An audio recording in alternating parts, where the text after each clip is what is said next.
Zbardhen detaje të reja nga vrasja e Renato Hoxhait, e ndodhur pak ditë më parë në qytetin bregdetar të Vlorës. Sipas informacioneve, Renato Hoxhaj dyshohet të ketë qenë informator i një prej grupeve kriminale, ndërsa hetimet sugjerojnë se vrasja e tij është porositur nga Emiratet e Bashkuara Arabe, pikërisht nga Dubai. Sipas burimeve, autoritetet kanë identifikuar një shtetas rumun i cili dyshohet jetë autori i krimit në fjalë.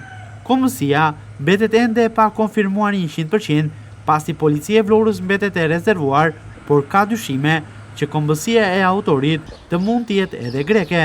Ky shtetas dyshohet se është larguar nga territori shqiptar përmes pikës kufitare të qaf botës.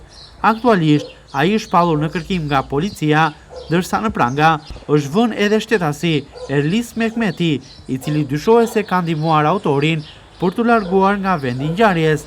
Burimet nga grupi hetimor tregojnë se në krim janë përdorur 2 pistoleta. Autori, një vrasës profesionist, dyshohet se ka goditur një herë në bark me një pistolet dhe një gëzhoj tjetër nga ato nuk e ka kapur, dhe më pas me pistoletën tjetër e ka goditur 2 herë në kokë për të siguruar që e ka lënë të vdekur. Gjithashtu, mësohet se shtetasi rumun është një ish i dënuar për krime, por kjo pistë mbetet ende e pa konfirmuar. Makina e përdorur në atentat është bler nga Erlis Mehmeti, i cili dyshohet të jetë bashkëpunëtori i kësaj vrasje. Policia ndërkohë po vijon hetimet për të arrestuar të gjithë personat e përfshirë në këtë ngjarje.